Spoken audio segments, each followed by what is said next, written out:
आज की वीडियो में हम मुस्लिम लॉ के एक और इम्पॉर्टेंट कॉन्सेप्ट यानी कि गिफ्ट को डिस्कस करेंगे, जिसे हिंदी में दान और मुस्लिम लॉ के हिसाब से हिबा भी कहते हैं।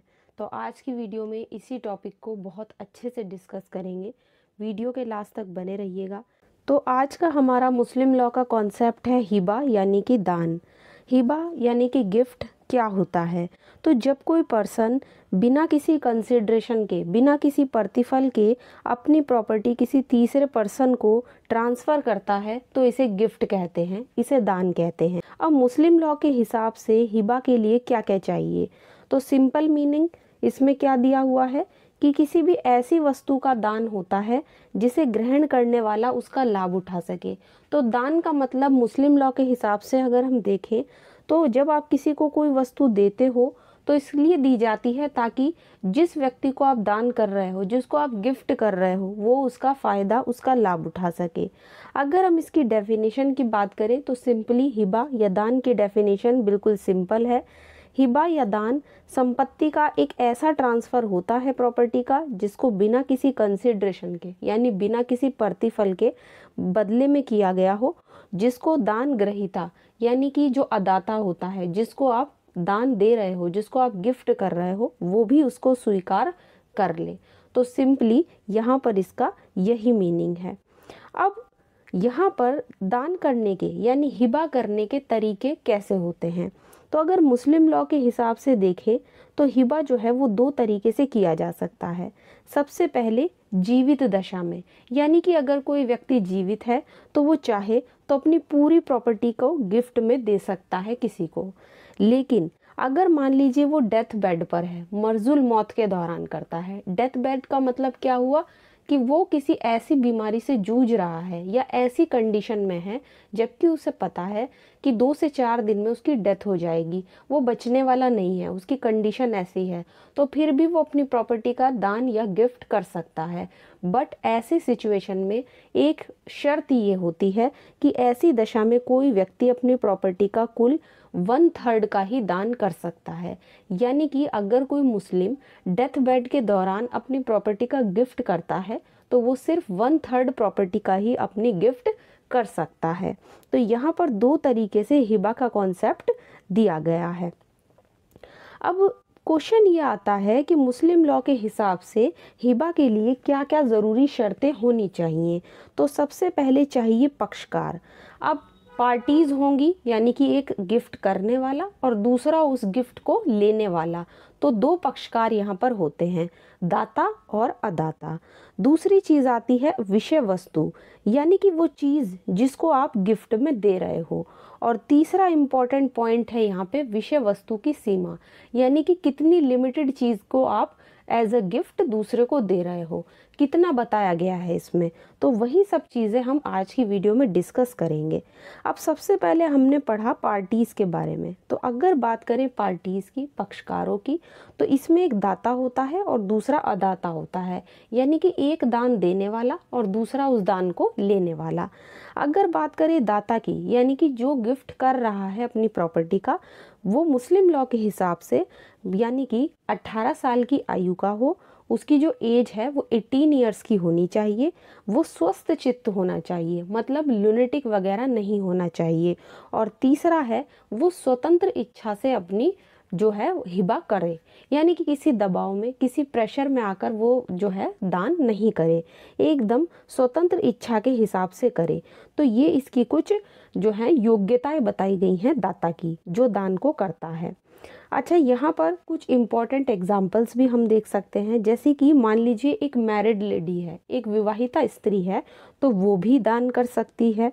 और अगर कोई व्यक्ति इंसॉल्वेंट हो गया है, कोई व्यक्ति दिवालिया है, तो वो व्यक्ति भी अपनी किसी भी चीज़ का या प्रॉपर्टी का जो है यहाँ पर हिबा कर सकता है। तो ये कुछ विशेष उदाहरण आते हैं। अब यहाँ पर क्वेश्चन उठता है कि जिसको आप गिफ्ट कर रहे हो अपनी प्रॉपर्टी का, वो कौन होगा? क्या उस पर कोई रेस्ट्रिक्शन है? तो इसमें बताया गया है कि नहीं। अदाता की जो योग्यताओं के बारे में अगर हम मुस्लिम लॉ के हिसाब से पढ़ें तो वो कोई भी व्यक्ति हो सकता है। वो एक विधिक व्यक्ति भी हो सकता है। इसमें आप चाहें तो किसी गैर मुस्लिम को भी दे सकते हो एज अ गिफ्ट अपनी प्रॉपर्टी। ऐसा नहीं है कि जिसको आप अपनी प्रॉपर्टी एज अ गिफ्ट दे रहे हो वो मुस्लिम ही हो, आप किसी गैर मुस्लिम को कर सकते हो, किसी हिंदू को कर सकते हो। तो इस हिसाब से यहाँ पर यही बताया गया है। साथ ही ऐसा भी नहीं है कि लिंग के आधार पे भेदभाव किया जाएगा कि पुरुष या स्त्री को ही किया जाएगा, किसी को भी कर सकते हो। आयु कोई बाधक नहीं है, धर्म कोई बाधक नहीं है।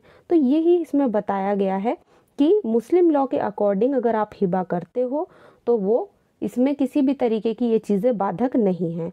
और जो व्यक्ति दान को ग्रहण करता है, मान लीजिए अगर वो माइनर है या वो स्वस्थ चित्त नहीं है, वो लुनेटिक वगैरह है, तो उसका कब्जा आप किसको दोगे? उसके लीगल गार्जियन को आप दे सकते हो। तो लीगल गार्जियन को उसका कब्जा तब दिया जाएगा जब जिसको आप दान दे रहे हो, जिसको आप गिफ्ट कर रहे हो अपनी प्रॉपर्टी, वो या तो माइनर हो या फिर वो लुनेटिक वगैरह हो। अब यहाँ पर कई सारे इंपॉर्टेंट पॉइंट्स हैं इसी को लेकर। अब यहाँ पर दान की विषय वस्तु पर आते हैं। ये हमने डिस्कस कर लिया कि पक्षकार कैसे होने चाहिए, कितने होने चाहिए। अब बात करते हैं हमारा दूसरे आवश्यक तत्व की, यानी दान की विषय वस्तु। तो अगर हम अपनी प्रॉपर्टी का हिबा करते हैं मुस्लिम लॉ के अकॉर्डिंग, तो वो अस्तित्व में होनी चाहिए। यानी जिस चीज़ को आप एज अ गिफ्ट दे रहे हो किसी दूसरे पर्सन को, तो वो चीज़ जो है वो आपकी अस्तित्व में होनी चाहिए। दूसरा है उसका दाता पक्का उस पर कब्जा होना चाहिए। यानी आप अपनी प्रॉपर्टी अगर किसी को as a gift Muslim law के अकॉर्डिंग दे रहे हो तो वो प्रॉपर्टी आपके कब्जे में होनी चाहिए। दाता का उस पर कब्जा होना बेहद ज़रूरी है। तीसरा है वो माल शब्द के अंतर्गत आती हो, यानी ऐसी चीज़ हो जिसे आप दूसरे को ट्रांसफ़र कर सको। तो यही सब चीज़ें यहाँ पर बताई गई हैं। अब इसी से रिलेटेड हम एक केस लॉ डिस्कस कर लेते हैं। सरदार नवाजिश अली खान वर्सेस सरदार अली रज़ा खान, ये 1984 का केस है। इसमें ये बताया गया था कि मुस्लिम लॉ में चाहे आपके पास प्रॉपर्टी आपकी एंसेस्ट्रल प्रॉपर्टी हो या फिर आपकी सेल्फ एक्वायर्ड प्रॉपर्टी हो, मतलब कि एक ऐसी प्रॉपर्टी चाहे तो आपको आपके दादा परदादा से मिली हो या आपने खुद जमा करके उसको इकट्ठा किया हो, चाहे प्रॉपर्टी आपकी मूवेबल हो या इमूवेबल हो, किसी भी तरीके की प्रॉपर्टी है, इसमें किसी तरह का कोई भेदभाव नहीं है। किसी भी तरह की प्रॉपर्टी को आप मुस्लिम लॉ में एज अ गिफ्ट हिबा के तौर पर दे सकते हो। ऐसी प्रॉपर्टी जो माल कही जाती है, और यहाँ पर एक अमूर्त प्रॉपर्टी का दान भी किया जा सकता है। मतलब ऐसी प्रॉपर्टी जो मूर्त रूप में नहीं है, अमूर्त रूप में है, उसको भी आप दान में दे सकते हो। तो इस केस में इस तरह की जो कन्फ्यूजन्स हैं कि एंसेस्ट्रल प्रॉपर्टी का आप दान कर सकते हो या नहीं कर सकते, या स्वयं अर्जित प्रॉपर्टी का कर सकते हो नहीं कर सकते, संपत्ति चल होनी चाहिए या अचल होनी चाहिए, इस चीज़ के जो जिस तरह का भी कन्फ्यूज़न था वो सब इस केस में दूर कर दिया गया। तो हर तरह की प्रॉपर्टी का जो है वो हिबा किया जा सकता है। अब कुछ और शर्तें भी यहाँ पर हैं, कुछ और शर्तें भी हम डिस्कस करेंगे। यहाँ पर बताया गया है कि दाता के द्वारा घोषणा। अब मुस्लिम लॉ के अकॉर्डिंग अगर हम देखें तो कुछ और शर्तें हमें फॉलो करनी पड़ती है। इस शर्त के अकॉर्डिंग अगर कोई पर्सन अपनी प्रॉपर्टी का हिबा करता है, दान करता है, तो वो अपनी तरफ से जो भी हिबा करेगा उसके द्वारा अगर घोषणा ना हो, मतलब अगर वो इस चीज़ का डिक्लेरेशन ना करे कि वो अपनी प्रॉपर्टी का एज ए गिफ्ट दे रहा है, तो ऐसा जो दान होगा, ऐसा जो गिफ्ट होगा वो वॉइड होगा। तो दाता के द्वारा घोषणा जो है होनी बहुत ज़रूरी है। दूसरा सबसे आवश्यक शर्त कि जिसको आप अपनी प्रॉपर्टी एज अ गिफ्ट दे रहे हो उसने उसको स्वीकृति दे दी हो, यानी वो उस चीज़ को स्वीकार करे कि हाँ उसे वो गिफ्ट जो है वो मंजूर है। और तीसरा है इसमें कब्ज़ा देना, जिसको आप प्रॉपर्टी दे रहे हो उसको आपको कब्ज़ा भी देना पड़ेगा। जिस चीज़ को भी आप उसको दान में दे रहे हो, आप एज अ गिफ्ट दे रहे हो, उसमें कब्ज़ा देना बेहद ज़रूरी है। बिना कब्ज़े के कोई मतलब नहीं होगा। एक इम्पॉर्टेंट केस भी आया था जिसमें ये कहा गया था कि मुस्लिम लॉ में अगर हिबा के कॉन्सेप्ट की बात करें तो प्रॉपर्टी के कब्ज़े का सबसे ज़्यादा महत्व है। विशेष रूप से अगर इमूवेबल प्रॉपर्टी की बात की जाए, अगर अचल संपत्ति की बात की जाए, तो उसमें तो कब्ज़ा देना ही पड़ेगा। बिना कब्ज़े के गिफ्ट का कोई मतलब नहीं है, कब्ज़ा देना बेहद ज़रूरी है। नेक्स्ट इम्पॉर्टेंट कॉन्सेप्ट इसी के अंदर आता है शून्य हिबाओं का, यानी कि कौन कौन से हिबाएं, कौन कौन से ऐसे गिफ्ट हैं मुस्लिम लॉ में जिनको वॉइड माना जाता है। कौन कौन सी ऐसी दशाएं हैं? तो सबसे पहले एक अजन्मे व्यक्ति को दान, यानी कि एक ऐसा बच्चा जो अपनी मदर के वूम में है, जो अभी पैदा नहीं हुआ है, माँ के गर्भ में है, आप उसको अगर कुछ भी दोगे दान में, एज अ गिफ्ट दोगे, तो वो बिल्कुल वॉइड होगा, क्योंकि अजन्मे बच्चे के बारे में यही माना जाता है कि वो अभी अस्तित्व में नहीं आया। तो जब तक वो बच्चा जीवित पैदा नहीं हो जाता, तो आप अगर उसको ऐसा कोई भी गिफ्ट करते हो तो वो गिफ्ट जो होगा वो वॉइड होगा। बट इसके बारे में एक अपवाद भी दिया गया है। इसके बारे में ये माना जाता है कि अगर ऐसा बच्चा जिसको आप एज अ गिफ्ट अपनी प्रॉपर्टी देना चाहते हो, जिस तारीख को आपने गिफ्ट किया, उसका जन्म अगर उस तारीख से लेके 6 महीने के अंदर हो जाता है, तो फिर वो सक्षम अदाता माना जाता है। यानी कि जिस तारीख को आपने गिफ्ट किया, उस तारीख से लेके, हिबा की तारीख से लेके 6 महीने के अंदर अंदर अगर वो बच्चा जीवित पैदा हो गया, तो आप उसको हिबा कर सकते हो उस प्रॉपर्टी का। नेक्स्ट आता है भावी हिबा। अब ये भी एक शून्य, एक वॉइड दान माना जाएगा, यानी कि ऐसी कोई चीज़ जो आपको भविष्य में मिलने वाली हो और आप उसको दान करना चाहते हो, तो भविष्य में मिलने वाली चीज़ को आप दान नहीं कर सकते। जैसे कि दाता ने ये कहा अदाता से कि अगले साल जो मेरे यहाँ पे फसल उगेगी, मैं उसको तुम्हें दान में दूंगा, तो ये वाला हिबा, ये वाला गिफ्ट भी आपका बिल्कुल वॉइड होगा, क्योंकि ऐसी चीज़ जो उस समय आपकी अस्तित्व में नहीं है, उसका आप दान नहीं कर सकते। नेक्स्ट आता है समाश्रित हिबा। इसको बोला जाता है आकस्मिक हिबा, यानी कि अचानक से कोई चीज़ मिल जाना। तो किसी असंभव घटना के घटित होने पर उसको केवल एक घटना पर बेस है आपका हिबा, यानी जो चीज़ आप देना चाह रहे हो वो सिर्फ एक घटना पर आधारित है, ऐसी चीज़ का भी आप दान नहीं कर सकते हैं। ठीक, अब यहाँ पर इसे हम एक एग्जाम्पल से समझेंगे। मान लीजिए एक मुसलमान है ए, अब उसने बी के पक्ष में कोई ऐसा हिबा कर दिया कि अगर वो निसंतान मर गया, मतलब अगर उसके कोई बच्चा नहीं हुआ, तब वो उसकी प्रॉपर्टी, उसको जो है पूरी की पूरी प्रॉपर्टी वो उसको गिफ्ट में देगा। तो ये क्या हुआ? ये एक तरीके का वॉइड हो गया, वॉइड हिबा हो गया, क्योंकि ज़रूरी तो नहीं ना कि वो बिना संतान के ही मर जाए जिसको वो गिफ्ट देने वाला है, या जिसको वो अपनी प्रॉपर्टी एज अ गिफ्ट देना चाहता है। तो ये एक तरीके की ऐसी घटना हो गई जो ज़रूरी नहीं है कि घटित ही हो। तो इस तरीके की अगर आप कोई वो गिफ्ट करते हो मुस्लिम लॉ के हिसाब से, तो वो वॉइड माना जाएगा। नेक्स्ट आता है आजीवन हित का हिबा। आजीवन हित का हिबा ये होता है कि आपने किसी को लिमिटेड टाइम के लिए कोई चीज़ दे दी। तो लिमिटेड टाइम के लिए अगर आपने किसी को किसी प्रॉपर्टी में कोई इंटरेस्ट दे दिया या उसको यूज़ करने के लिए दे दिया, तो उसको भी हम जो है वो वॉइड ही मानेंगे। नेक्स्ट आता है शर्त के साथ हिबा, यानी आपने किसी को कोई प्रॉपर्टी गिफ्ट में तो दी, बट आपने उसके साथ एक शर्त लगा दी, एक कंडीशन लगा दी। तो ऐसी कंडीशन में क्या होगा? वो जो कंडीशन आपने लगाई है, वो जो शर्त आपने लगाई है, वो बिल्कुल वॉइड होगी। बट अगर आप उसको हिबा करते हो तो वो हिबा आपका मान्य हो जाएगा। अब मान लीजिए, इसको एक एग्जाम्पल से समझते हैं। ए किसी प्रॉपर्टी का जो दान है वो बी को इस शर्त के साथ करता है कि बी जो है उसको किसी विशेष व्यक्ति को नहीं बेचेगा, यानी कि मैंने तुम्हें जो प्रॉपर्टी दी है उसको तुम्हें किसी और को नहीं बेचना, तुम्हें ही उसे अपने पास रखना है। तो यहाँ पे ठीक है, ये हिबा तो आपका चल जाएगा, मान्य हो जाएगा, बट वो जो कंडीशन होगी वो बिल्कुल आपकी वॉइड होगी, बिल्कुल शून्य होगी। तो ये कुछ शून्य हिबा यहाँ पे बताई गई हैं। अब आता है हिबा को रद्द करना या उसकी वापसी। क्या एक बार दान होने के बाद उसको वापस लिया जा सकता है? जो आपने किसी को गिफ्ट दे दिया, तो क्या आप उसको वापस ले सकते हो? तो मुस्लिम विधि में ये भी देखना होगा। तो इसके हिसाब से यहाँ पर 2 कंडीशन दी गई हैं। एक है कब्जा देने से पहले और दूसरा है कब्जा देने के बाद।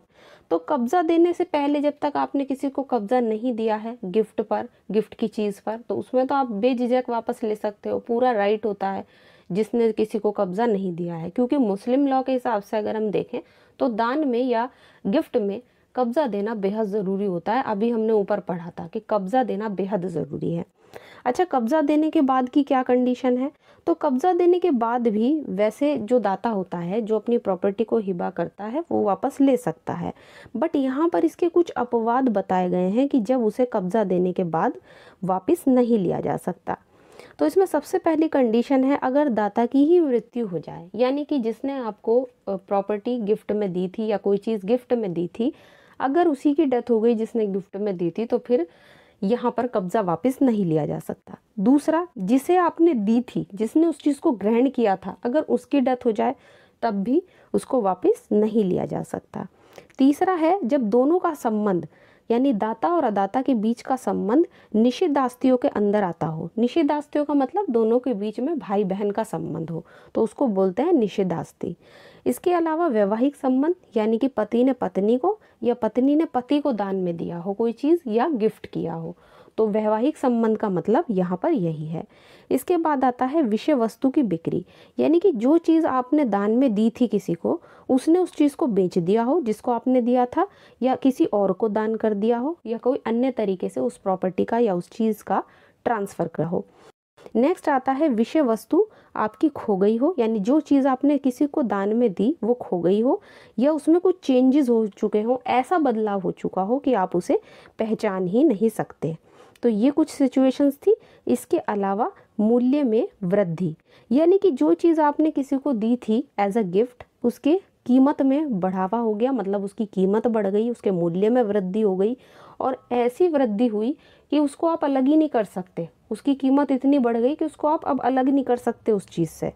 या फिर आपने जो गिफ्ट किया वो सदका हो, मुस्लिमों में सदका वगैरह बहुत देते हैं, तो सदका हो अगर वो, या फिर बदले में आपने उसके कोई चीज़ भी ले ली हो। तो अगर आपने बदले में कोई चीज़ ले ली, फिर वो गिफ्ट कहाँ रहा? गिफ्ट तो तब माना जाता है ना दान, जब आपने बिना किसी कंसिडरेशन के किसी को कोई चीज़ दी हो। तो अगर आपने बदले में उसके कोई चीज़ स्वीकार कर ली है, फिर आप उसमें उसका कब्जा वापस नहीं ले सकते हो।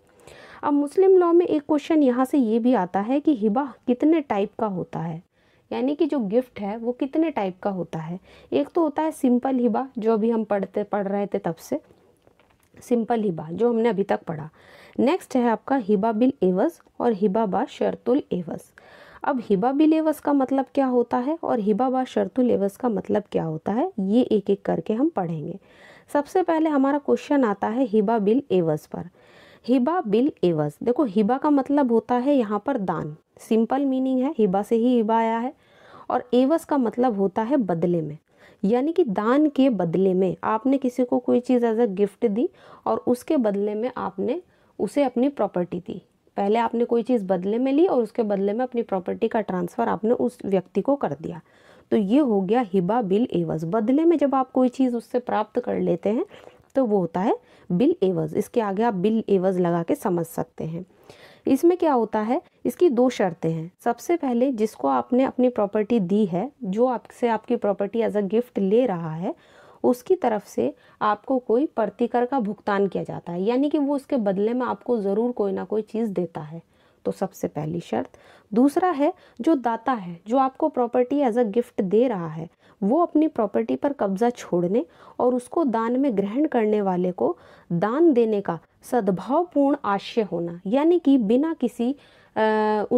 किसी झोल माल के वो आपको जो है उस प्रॉपर्टी का कब्जा दे रहा है, यानी कि उसकी जो इंटेंशन है वो बिल्कुल गुड फेथ की है। हालांकि वो बदले में कोई चीज़ ले तो रहा है आपसे इस तरह के हिबा में, लेकिन वो सद्भावपूर्ण आशय उसका होना चाहिए, मतलब वो कब्जा देगा ही देगा, कब्जा भी देना होगा इसमें, और उसके बदले में वो आपसे कोई चीज़ लेगा जिसको आप एज अ गिफ्ट वो दे रहा है। नेक्स्ट इसमें केस लॉ आता है खरजुनुन निसा वर्सेस रोशन जहां, 1876 का काफ़ी पुराना केस है। इस केस में कोर्ट ने कहा कि हालांकि जो हिबा होता है, जो दान होता है, उसमें प्रतिफल का कोई प्रश्न नहीं उठता। मतलब आप अगर किसी से आपने बदले में कोई चीज़ ले ली तो फिर वो गिफ्ट कहाँ रहा, वो तो एक तरीके की सेल हो जाएगी या एक्सचेंज हो जाएगा।